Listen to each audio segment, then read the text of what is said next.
Fala galera, vamos começar mais uma aula de biologia, vem comigo!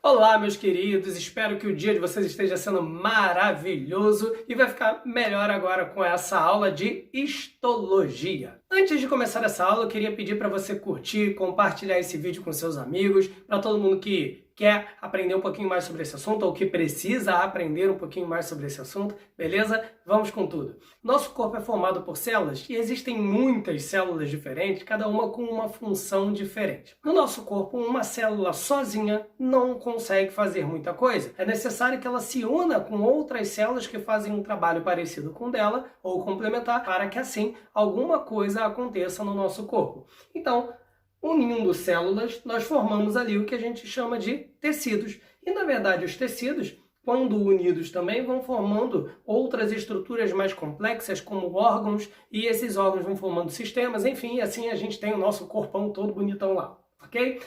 Muito bom. E aí, a pergunta então é, o que é histologia, que é o assunto do dia? Histologia é o estudo dos tecidos, ok? Jeans, brinca, não, claro que não, piadas horríveis, né? Muito bom. Na verdade, é o estudo dos tecidos do corpo. E o que é um tecido? Tecidos são grupos de células reunidas para executar um determinado trabalho, beleza?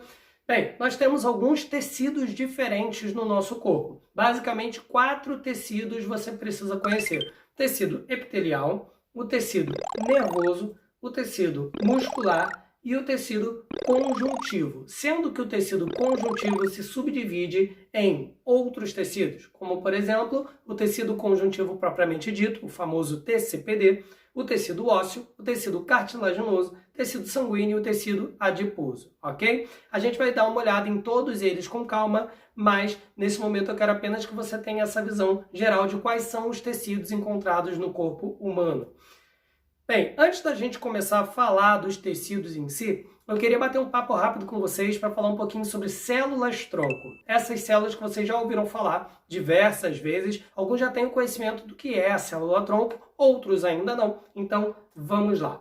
Célula-tronco é sempre uma célula indiferenciada. O que é uma célula indiferenciada? É uma célula não especializada, é uma célula que ainda não se diferenciou. Como assim, Mário? Uma célula, quando ela é especializada, ela realiza uma função específica. Por exemplo, uma célula sanguínea, ela tem um papel específico que é diferente de uma célula muscular e que é diferente de uma célula nervosa.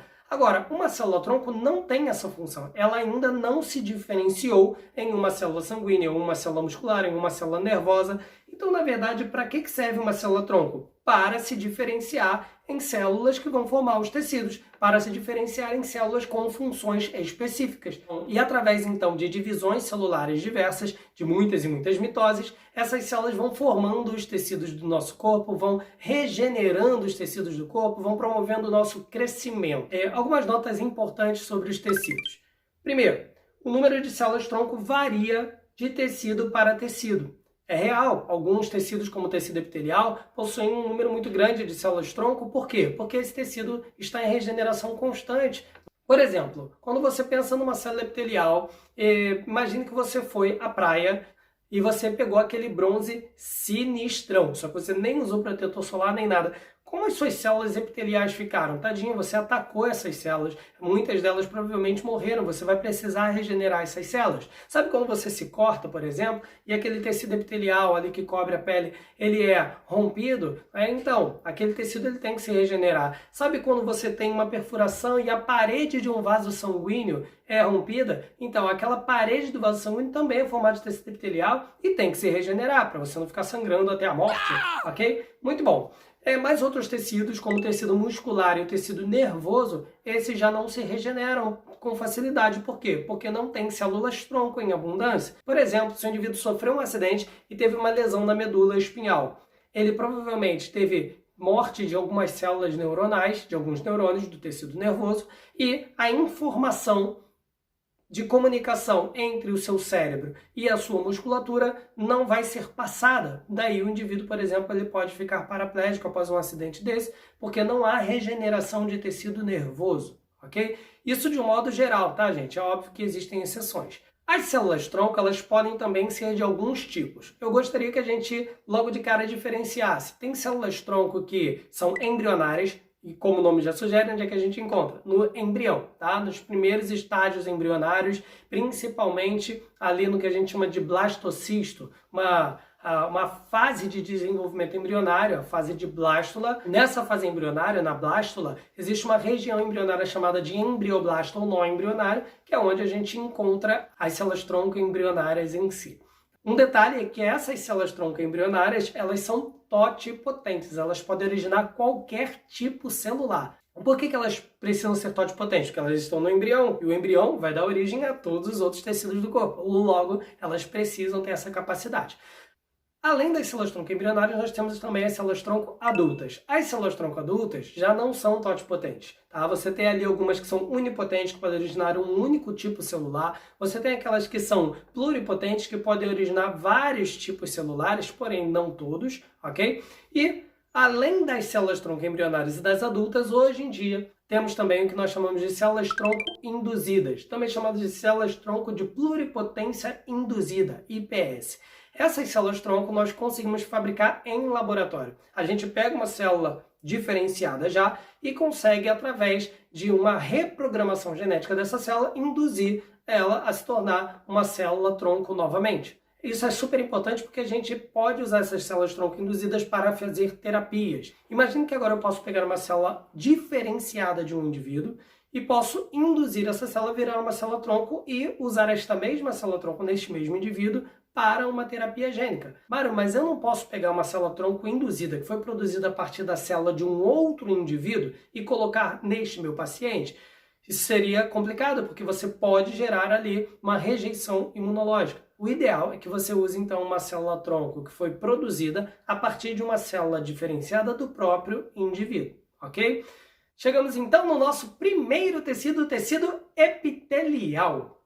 Bem, para que serve o tecido epitelial? Ele é um tecido que cobre o corpo e forra tubos e cavidades internas. Então, todo tipo de região que precisa ser revestida, coberta, protegida, terá um tecido epitelial, porque essa é exatamente a função dele, revestir e proteger.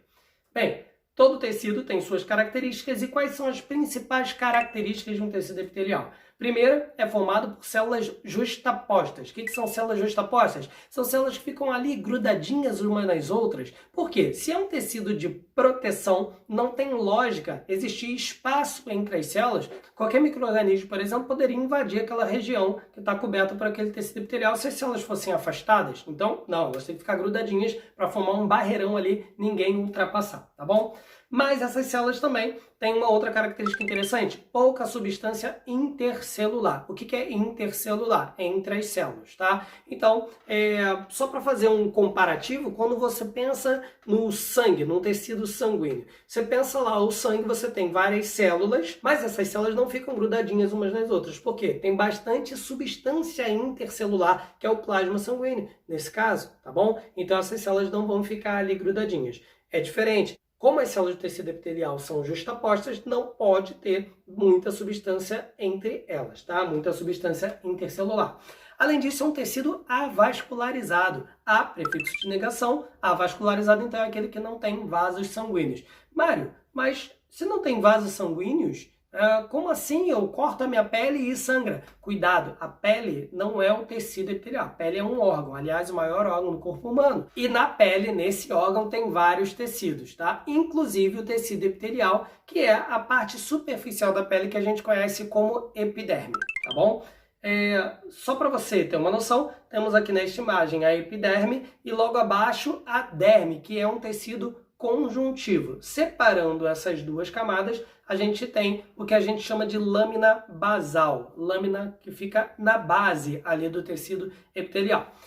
Uma coisa importante é que o tecido epitelial, por ser avascularizado, ele sempre tem que estar em anexo a um tecido conjuntivo. Por quê? Porque as células do tecido epitelial também precisam de oxigênio, precisam de nutrientes diversos. E de onde vem esses nutrientes se lá não chega sangue? E aqui eu retomo um pensamento. Quando você tem lá um corte um pouco mais profundo na pele, você ultrapassa a epiderme e chega até a derme. E a derme é um tecido vascularizado, porque é um tecido conjuntivo, beleza? Logo, o que a gente entende? A epiderme sempre está ali coladinha na derme, assim como outros tecidos epiteliais sempre estão em anexo a outros tecidos conjuntivos. Por quê? Porque esses tecidos conjuntivos vão nutrir os tecidos epiteliais. Os vasos sanguíneos que nutrem o tecido conjuntivo permitem também a nutrição do tecido epitelial, ainda que este seja avascularizado. Beleza? Galera, a gente pode classificar os epitélios de acordo com alguns critérios, tá? Quais são os critérios? A forma das células que existem nesse epitélio, a estratificação, ou seja, o número de camadas, de estratos que existem ali nesse tecido, e também de acordo com especializações que ele possua. Com relação à forma, a gente vai encontrar aqui alguns tipos, né, de formas que as células podem assumir. Por exemplo, uma célula pode ser bem achatadinha, aí a gente chama ela de célula pavimentosa, tá? Também chamada de escamosa, mais conhecida como pavimentosa. Células bem achatadinhas. Elas têm uma forma, podem ter também uma forma, elas podem também apresentar uma forma cúbica, ou também podem ter uma forma cilíndrica, ou também chamada de prismática ou colunar, que é uma forma mais alongada. Com relação ao número de camadas, o tecido ele pode ser simples, com relação à estratificação. Ele pode ser simples, possuir uma única camada de células. Ele pode ser estratificado, quando ele tem várias camadas de célula. Ou ele pode ser ainda o que a gente chama de pseudo-estratificado. O que é pseudo? Pseudo é falso, né? Sabe, aquele seu pseudo-amigo, aquele que diz que é amigo, mas não é falso. Você pode chamar de falso, assim, na cara dele, mas chama de pseudo, né? Se ele entender de biologia, ou de português, pelo menos, né, ele vai entender a mensagem. Enfim, né, o pseudo-estratificado é aquele tecido que parece que tem várias camadas, mas não tem. Ele parece que é estratificado, mas na verdade não é. O que acontece é que as células desse tecido têm formas diferentes e tamanhos diferentes. E aí uma célula acaba ficando por cima da outra, né? E aí dá a impressão de que eles têm várias camadas. Porém, todas as células estão fixas numa única base. Logo, a gente percebe então que é apenas uma única camada de células, mas que dá a impressão de serem várias camadas de células.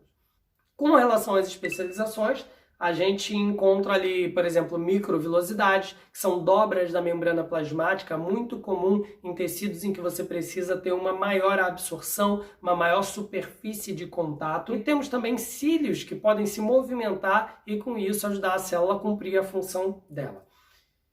Vou te dar aqui alguns exemplos só para você ficar ligado, tá? Um exemplo de célula epitelial pavimentosa simples. O que é isso? É uma célula do tecido epitelial que é bem achatadinha, ela é pavimentosa e esse tecido tem apenas uma única camada de células. Pensa na seguinte situação: um alvéolo pulmonar e um capilar sanguíneo. Os alvéolos pulmonares são bolsas que ficam na ponta dos bronquíolos e realizam as trocas de gases com os capilares sanguíneos, que são vasos sanguíneos muito fininhos, beleza? Muito bom. Se é uma região de troca, tem sentido que o epitélio, a parede que forma o capilar sanguíneo, seja muito grossa, tenha várias camadas de células, com células colunares, células prismáticas? Não, a passagem do oxigênio seria prejudicada, por exemplo, né? Então, é justo que ela tenha apenas uma única camada de células e com células bem fininhas, bem achatadinhas, para que a troca seja mais eficiente. Da mesma forma, o alvéolo pulmonar, ele tem que ter apenas uma fina camada de células com células achatadinhas para facilitar a troca entre essas regiões, para facilitar o que a gente chama de hematose, que é a troca gasosa entre os alvéolos pulmonares e os capilares sanguíneos ali no pulmão. Em algumas regiões do seu corpo que você precisa de um pouco mais de proteção, essas camadas de células, elas têm que ser mais abundantes. Um exemplo de tecido epitelial pavimentoso estratificado é a própria epiderme, tá? Ela, como precisa de uma proteção um pouquinho maior, você já pode ter ali, então, várias camadas de célula. Só uma observação, galera. Tem um tipo de tecido chamado de epitélio de transição. O que é esse epitélio de transição? É quando esse epitélio tem células que podem mudar de forma. Em determinado momento ela está pavimentosa, está achatadinha, em outros momentos ela está cúbica, enfim, né? E o exemplo clássico disso daqui é o epitélio interno da bexiga urinária, que normalmente tem forma cúbica, mas quando você está lá com a sua bexiga cheia, lotada, com muita vontade de ir no banheiro, né? Essa própria urina que está ali dentro começa a pressionar as paredes da bexiga e aí essas células se tornam, então, pavimentosas, se tornam células bem achatadinhas.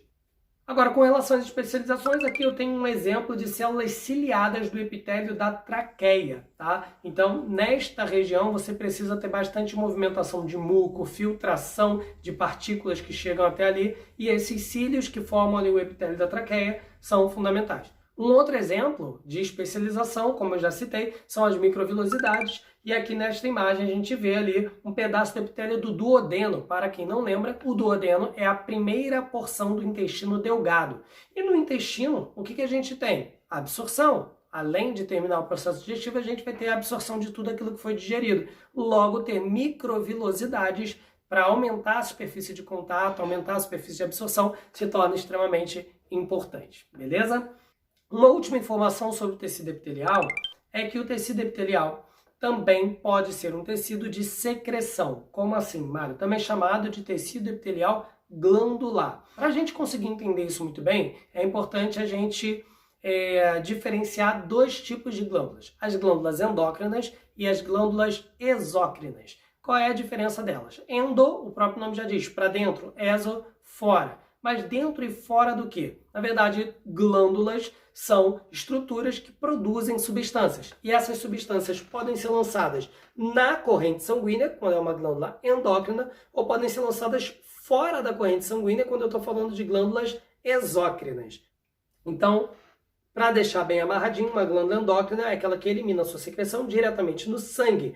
E a substância produzida por uma glândula endócrina é aquilo que a gente chama de hormônio. Daí, né, você estuda lá no sistema endócrino, nas glândulas do corpo, né, você estuda os hormônios. Quando você está com um problema hormonal, você vai no endocrinologista, né, porque é o cara que entende de glândulas endócrinas, ou seja, entende de hormônios, ok? Ou seja, de substâncias lançadas na corrente sanguínea por essas glândulas. Porém, né, nós temos também as glândulas exócrinas. E aí, como o nome sugere, uma glândula exócrina é aquela que lança sua secreção para o exterior do corpo ou para dentro de cavidades dos órgãos. O importante aqui é entender que é fora da corrente sanguínea, beleza? Então a gente tem ali uma glândula sudorípara, ela lança para fora do corpo, né, o seu suor. Uma glândula lacrimal, você que está chorando de emoção, de alegria por ver essa aula, né, você está usando essa glândula lacrimal, lançando a secreção dela, a lágrima, para fora do corpo. Você pode ter também o pâncreas, produzindo suco pancreático, que é lançado dentro do intestino. Ele é lançado dentro de uma cavidade do corpo e não fora do corpo, beleza? Mas também é uma glândula exócrina porque está lançando fora da corrente sanguínea. Temos também algumas glândulas que são glândulas mistas, também chamadas de anfícrinas ou mesócrinas. Mário, por que 3 nomes para a mesma coisa? Porque biólogos amam dar nomes, né? Isso daí é a nossa especialidade. E aí a gente tem ali, por exemplo, o próprio pâncreas que eu citei. O pâncreas, ele produz suco pancreático e, nesse caso, ele está sendo uma glândula exócrina, lançando o seu produto de secreção ali numa cavidade do seu corpo. Mas a gente tem o pâncreas também produzindo insulina, glucagon, que são hormônios, são lançados na corrente sanguínea. Nesse caso, está atuando como uma glândula endócrina. Por isso, o pâncreas, por exemplo, é uma glândula mista. Mário, mas por que você está falando disso aqui em tecido epitelial? Pelo seguinte, essas glândulas elas são formadas a partir do tecido epitelial. Quando você olha aqui nesta imagem, a gente vê nas primeiras 2 coluninhas o surgimento de algumas glândulas. Porém, você vai reparar, onde tem a glândula exócrina, existe um canal que se comunica com alguma região externa e por onde essa secreção vai ser conduzida. Você tem um duto, um canal que vai levar a secreção desta glândula para algum lugar. Repare então que esta glândula ela continuou atrelada ao tecido epitelial. Agora, se você reparar a glândula endócrina, repara que ela não está mais atrelada ao tecido epitelial. Tá? Agora, esta glândula ela está mergulhada em algum outro tecido e ela está intimamente relacionada com vasos sanguíneos, pois ela vai lançar a sua secreção, aquele determinado hormônio, na corrente sanguínea. Para fechar o nosso assunto, a gente vai dar uma olhadinha aqui na pele. Repara que a pele você tem aqui a epiderme, que é o nosso tecido epitelial, que cobre e reveste ali a superfície da pele. Logo abaixo, a derme, tecido conjuntivo. Lembra que esses tecidos estão separados ali pela lâmina basal. Logo abaixo da derme a gente tem ali tecido adiposo, que é um tipo de tecido conjuntivo também. Agora, repara que há uma íntima comunicação entre a derme e a epiderme. As glândulas sudoríparas, por exemplo, surgem ali na derme, mas desembocam na epiderme para que o suor seja então eliminado. Você vai reparar também que existem diversas terminações nervosas que atravessam a derme e chegam até a epiderme. Essas terminações nervosas são para que você tenha a percepção de toque, por exemplo, a percepção de calor, a percepção de dor, né? Então, são terminações nervosas, são receptores sensoriais que levam informações sobre a sua pele até o teu sistema nervoso central. Repara também que a epiderme pode possuir queratina, uma camada de queratina que também ajuda a proteger a pele. Em regiões um pouco mais profundas, a gente vai encontrar o que a gente chama de melanócito. Os melanócitos, na verdade, são células que produzem melanina. E qual a importância da melanina? Proteger contra a radiação ultravioleta. Essa radiação pode atingir camadas um pouco mais profundas da pele, pode danificar o DNA de algumas células e acabar induzindo algumas mutações. Bem, galera, era isso que eu tinha para trazer para vocês sobre essa introdução à histologia, sobre o tecido epitelial. E se você ainda não curtiu esse vídeo, curta. Se você não compartilhou, compartilhe. Se você não comentou nada, comenta. Tu tá aí sem fazer nada. Então vai lá, deixa o seu comentário para a gente produzir vídeos cada vez mais legais aí para vocês. Valeu? Beijo, galera. Fiquem com Deus.